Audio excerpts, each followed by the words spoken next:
Today on our video, we're going to be talking about, are real estate agents going to be obsolete? Rich, what do you think?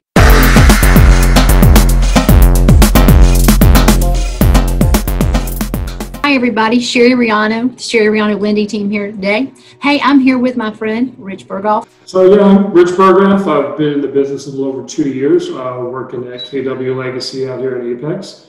So I cover buyers and sellers all over the triangle, but really focus a lot on the Apex, Morrisville, Cary area for the most part. But yeah, if there's a client that needs my help, I'm going to go see him. Hey guys, today on our video, we're going to be talking about, are real estate agents going to be obsolete? Rich, what do you think? I hope not, or else I would be out of a job. But no, I think real estate agents are always going to provide a value, simply if real estate agents are providing a value. I think there's a lot of information you can find online, and a lot of people do that. It's not always the correct information, but I think of some of the things that my clients say the biggest value I bring to them. And I don't think you get that from online or other places. And some of that is, I tell clients all the time, I say, you know what you like in a house. When you're buying a house, it's my job to help you figure out what you might not like. And what I might see to make that a better process for them.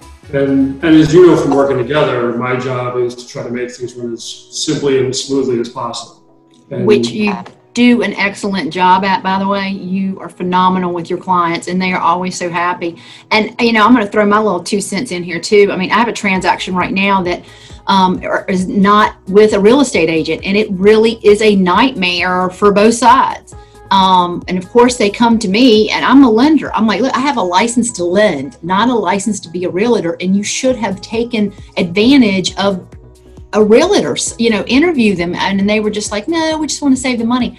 They have been so miserable. I think now they would wish that they had spent the money, because the expertise that you provide is just, they don't get it. And you know what, something else, I have a couple clients that went to new construction home places, and they didn't have an agent.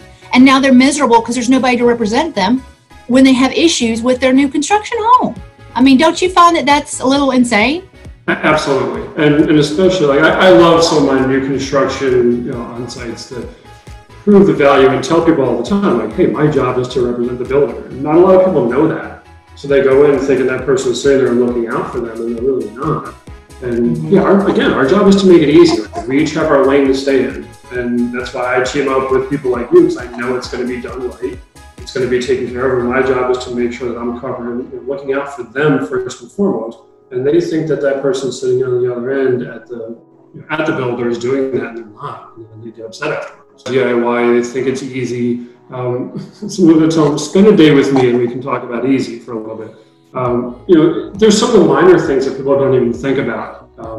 Looking at potential trouble they can get in by misrepresenting just the size of their home that people don't think about. Things like professional photography, professional measuring, things like that seem like a minute thing, but it's just one of the many things that we're doing to make sure we're doing it right, and so that they're not hurt in the process.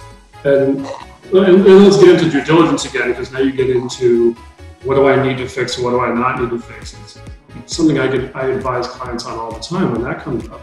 Oftentimes people send the inspection report over to a seller and they're like, oh my God, there's so many things to do here. And they don't know that that's just a matter of negotiation.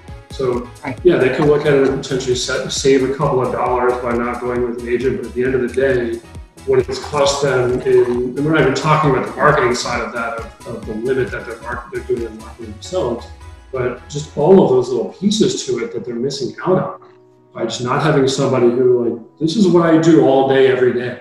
I don't do it as a hobby. I don't do it for fun. I do it to best serve my clients. I don't want to do their job for them, so I don't want them doing my job for me. Right. And they don't know what they don't know is what I find, whether it's on the lending side or the real estate side. They just don't know. And, there is a article I read the other day, just in your job alone, there's 186 steps that have to be done for each transaction. I mean, think about that. You do it every day. I can't even imagine. I read some of that stuff. I thought, I would have never thought about doing that. But of course, I would hire a professional. But, exactly. A lot of steps. And that's exactly it. There's a ton of things to do. and somebody's just keeping it straight, because now let's get into like the paying off the old mortgage and then moving into the new house. Because I mean, if they're selling, they're moving someplace else. So now it's coordinating that part of it too, and then making sure that they're working with somebody like you, who's making sure that that's going smoothly in that transaction. There's a ton of things that go on that people don't even think about, and that's when things go smoothly. Now let's throw in I have a 20-year-old furnace that's working fine, and I don't know how to handle that, or a 20-year-old roof that now the insurers want to insure. Sure, yeah. Things people don't think about. Mm-hmm. And they have no idea what to do with it once they find out, so they kind of throw their hands up, and then that's the end. And then they've maybe lost their due diligence money or lost their earnest money. Yeah, not good. They think they're saving time and they're saving energy, and all they're doing is making more work for themselves. Yeah, yep, and less money at the end of the day, because there's money on the table that they just don't know how to tap into. Absolutely. Well, the market is on fire, 100%. I mean, and correct me if I'm wrong, Rich, but it seems like every time that I'm talking to you, it's a multiple offer situation, and that takes a lot of crafting and presenting and knowing your business to be able to sell and state why your client should get that transaction. Absolutely. I mean, it's the way the market is now. What I see on an everyday basis is that everybody's needs are changing, and not to make light of that, but you have the people who are getting married. They've been stuck in the house together. They now have a kid on the way. I'm seeing a ton lately of people who are saying, my house doesn't suit me anymore because I have to work from home and I need a home office now. So they're looking to sell a perfectly good place they're in and move into a bigger place. Or they're getting divorced and now they have to move out of a bigger place. There's a ton of those things going on. And because of that, there are still a lot of buyers out there. The inventory is a little bit lower, and that's going to start coming back. So yeah, a lot of times we're seeing multiple offer situations, and there's a lot of work that goes into that a lot of people don't think about. Just from forming that relationship with the other client, with the other agent, to making sure you're crafting the best offer, to just doing everything you possibly can to put your client's best foot forward. And that comes, and Sherry, I know I always love it when we're working together, because you guys are a huge part of that. Because I know when we get into that multiple offer situation, it's great for me to tell them how wonderful my client is, but when it's the person who's actually lending them the money is saying, hey, these guys are good, and this closing is as good as gold if you work with these people, goes a long, long, long way, and I can't thank you enough for that. Oh, I appreciate that. Well, you know what? We've worked together, a long time, and I enjoy working with you. You make it smooth and easy for the client and us as well. Sometimes it's working with the wrong realtor on the lending side can be a nightmare too. And so, you make everything so easy for us, and we appreciate that. And, I do believe that it's important that we're always together and as a team, because, I think the other side sees that, and I think that's why they're real receptive in accepting our offers where other people are, maybe not standing out as a team. Well, and that's it, because I've seen that where, and I say it almost every time, it's the client who has a friend in the business and they want to work with them, and I'm like, I understand that, but you can go have beers with your friend later. I want a smooth closing. I don't want, you're going to be stressed. I don't want unnecessary headaches. And I know if they're working with you, like how many times have we had the conversation where I call you up a week before closing and you laugh at me because we both know that it's going to be taken care of. I just feel the need to call and say hi. But you're like, of course it's going to be, and it always is. Thank you. Well, I'm not laughing. I'm just laughing with you. But we do. I mean, it's important. These things have to happen, and they have to happen on time. So, us working together in tandem, it just makes it easy to happen. So what I think with sellers, they need to understand is they do need to interview an agent that can be a reflection of them, that they can bond with, that they can identify with. I think that's important. And after they do naturally hire you, Rich, that they do automatically, though, in all honesty and no kidding, they need to make sure they're qualified for their next move, whether they're downsizing, buying a bigger house, whatever they're doing. I have had experiences over here the last couple of weeks with people who've already sold their house and then they don't qualify.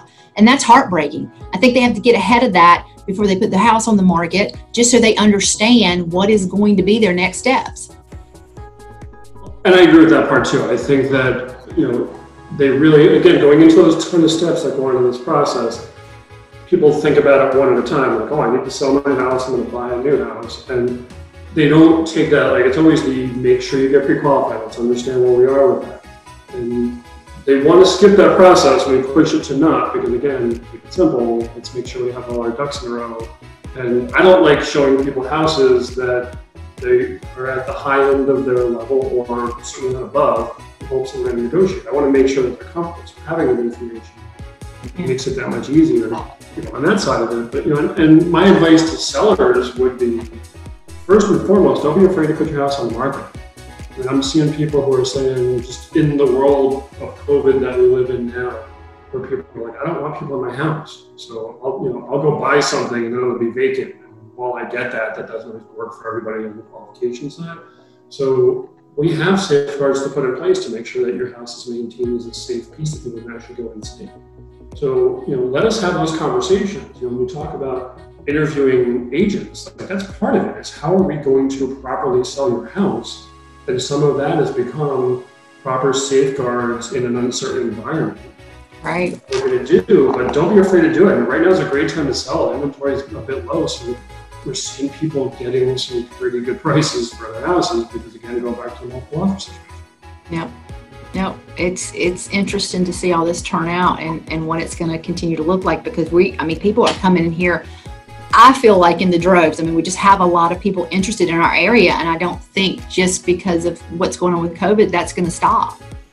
And it's not going to, because I was actually just up in New Jersey not that long ago, and everyone is like, they want out, because just being in this, it's learned more, like a lot of those places where it's such highly concentrated population, they're all saying, I want to move south. And everybody ends up here. Like, we put them in Cary for a couple of years, but they all end up here anyway. And because it's the great lifestyle, it's similar to what they came from, but it's a little bit more laid back. So yeah, they're not stopping coming. And then you have the people around here who are finding that their needs are changing. So yeah, there's always a need to sell, and people shouldn't be afraid to have those conversations. And right now, interest rates are, as low as they've been since 1971. So, the time to buy absolutely is now. If you want to move up, it is a great time to move up. You'd be amazed that you're paying less than it is now on a bigger home. Oh yeah. Yeah, and people love that. They don't believe it but they have to actually talk to you and find out. Yeah, they have to be willing to talk to me. That is true. Enjoyed this video. Don't forget to like, comment, and share.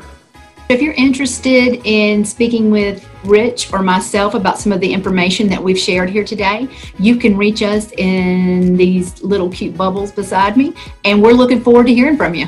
Have a good rest of your day. Good rest of your day. Good to see you.